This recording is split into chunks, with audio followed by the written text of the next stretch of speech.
राधे राधे, जय श्री कृष्ण। आज ये हमारा क्लास तीसरा है। पहली क्लास आप नहीं देखी है तो आप कृपया उसको देख लें। बहुत ही अच्छी तरह से उसमें डिस्कस किया गया है। और आज हम पढ़ेंगे डचों के बारे में कि डच कब आए और उनका आगमन कब हुआ, उनका यूरोपीय कंपनी डच का विकास क्रम क्या रहा है, उसके पतन के कारण क्या रहे हैं, उनका प्रभाव क्या रहा है और उनके अन्य कारणों के बारे में भी हम चर्चा करेंगे। चलो स्टार्ट करते हैं। ये आगमन के बारे में पढ़ेंगे अब। डच ईस्ट इंडिया कंपनी जो यूरोपीय कंपनी थी, ये 1602 में आई थी और एक व्यापारिक company United East India Company of Netherland के नाम से जानी गई थी। और शीघ्र ही कंपनी ने पुर्तगालियों को हराकर पूर्व के मसाला व्यापार पर एक अधिकार स्थापित कर लिया। इस कंपनी का मूल नाम भी BOC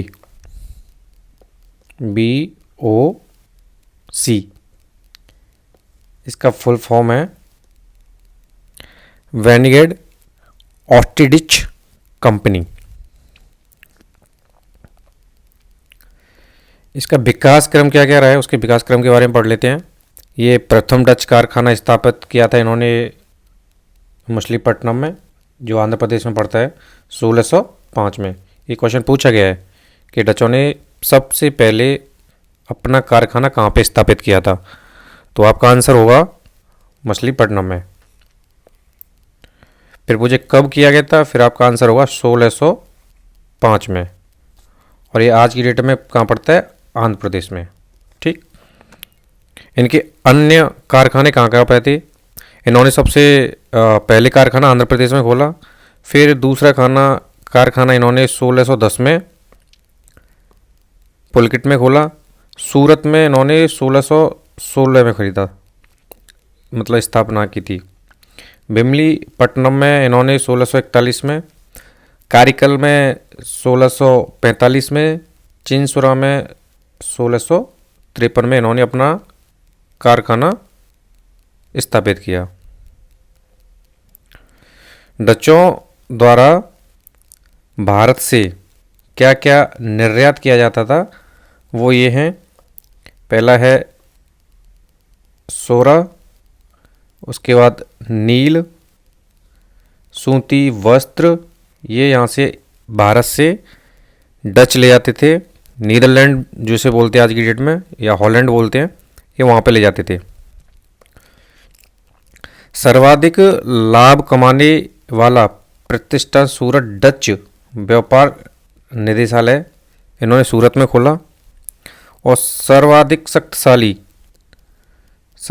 शक्तिशाली केंद्र 1653 तक ये रहा। और चिंसुरा यहाँ उन्होंने गुस्तावश नामक किले का निर्माण भी कराया। क्या नाम है, गुस्तावश नामक किले का निर्माण डचों ने करवाया। डच कोरोमंडल तट से सूती वस्त्र एवं मालाबार से मसाले का व्यापार करते थे। क्या करते थे, जो कोरोमंडल तट है आपने सुना होगा। ये कोरोमंडल तट कहाँ पड़ता है मैं आपको बता देता हूँ। ये तमिलनाडु वाला हिस्सा होता है, जैसे कि ये इंडिया है, ये वाला हिस्सा है जो पड़ता है, ये वाला, इसे कोरोमंडल तट बोलते हैं। डचों से पुलकिट में स्वर्ण निर्मित पगोड़ा एक सिक्का होता है, इन्होंने ये वहाँ पे चालू करवाया। अंग्रेजों के आगमन के बाद इनका पतन शुरू हो गया था, क्योंकि सीधी सी बात है, कोई आपसे ज़्यादा ताकतवर होगा तो आपको सीधी सी बात है पछाड़ देगा। तो अंग्रेज बहुत ज़्यादा ताकतवर थे तो डचों को खदेड़ दिया। इनके पतन के कारण क्या रहे, इस पर भी हम चर्चा करते हैं अभी। पतन के कारण रहे, डच अंग्रेजों की नौसैनिक शक्ति, कूटनीतिक कुशलता के आगे नहीं टिक पाए। वो इतने शक्तिशाली थे, बड़े कूटनीतिक कुशलता से अंग्रेजों ने डचों को परास्त कर दिया। 1759 में बेदरा का युद्ध बंगाल में अंग्रेजों से हारकर डच भारतीय व्यापार से बाहर चले गए। इनका जब युद्ध हुआ था बेदरा वाला, बेदरा का युद्ध हुआ था, ये बंगाल में पड़ता है, ये हुआ था तुम्हारा 1759 ईस्वी में। वहाँ पे डच अंग्रेज़ों से हार गए और ये सीधा फिर वहाँ से व्यापार समाप्त करके अपना निकल गए। डच कंपनी का सीधे सरकार के नियंत्रण में होना यह भी एक मुख्य कारण रहा है। कंपनी के भ्रष्ट और अयोग्य पदाधिकारी, डच कंपनी में भ्रष्ट बढ़ गए, करप्शन ज़्यादा होने लग गया और वहाँ पे जो पदाधिकारी थे उनके जो उसको नियंत्रण कर रहे थे वो भी अयोग्य थे, इसलिए वो नहीं जम पाए और अंग्रेज़ों को, ईस्ट इंडिया कंपनी को इसका मौका मिल गया। भारत के राजाओं का संरक्षण न मिलना ये भी एक मुख्य कारण है।